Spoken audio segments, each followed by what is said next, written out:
kiiska رئيس وياه sargaalad Ikraan Tahliil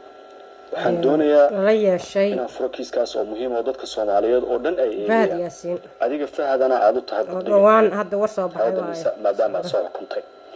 waa kiiska maqnaanshaha sargaalada oo aad gabar ka tirsan hay'adan muddo inaan furo waxa la aaminsan yahay in xogtiisa oo dhan aad hayso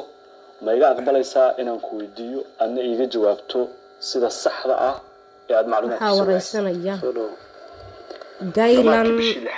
جايلان ميديا باوريسانيس ninkaan wareysanaya Fahad Yaasiin oo ka kiiska maqan gabadha maqan ilaa maanta qaybti koowaad baan halkan ka waxaynaa maadaama aysan qaaday 3 daqiiqo sideena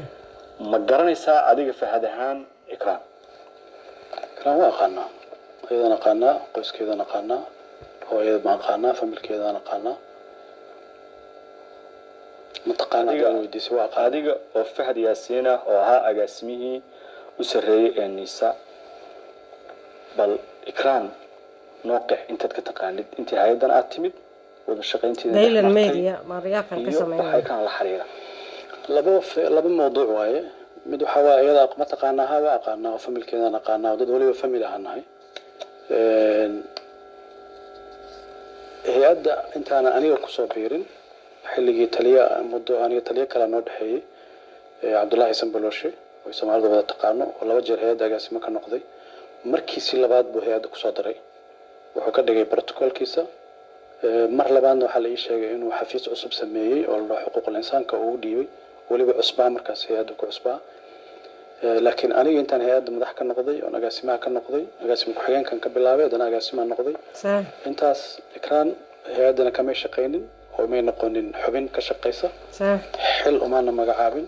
wax wada shaqeynana nama dhaxmarin laakiin najarka hay'adda sirdoonka qofka mar haduu ku soo biiro inta badan xubinimadiisa way noolaataa markii la rabaa dib loo activate gareeyaa oo la isticmaalaa laakiin oo hay'addii ay digo faa'iideysataa oo isticmaashaa oo ku shaqeysaa laakiin aniga shakhsiyan intii aan hay'adda joogay waxana uma qabanin wada shaqeyn hay'adda ay ayadana ma dhaxmarin marna kuma noqon xog haye iyo kaaliye xafiiskaaga adiga Fahadahan maya waxay u ahayd taliyay igu horeeyay waliba taliye kala noo dhaxeeyo hadaan ku sheegayo protocolkiisa kamid ahayd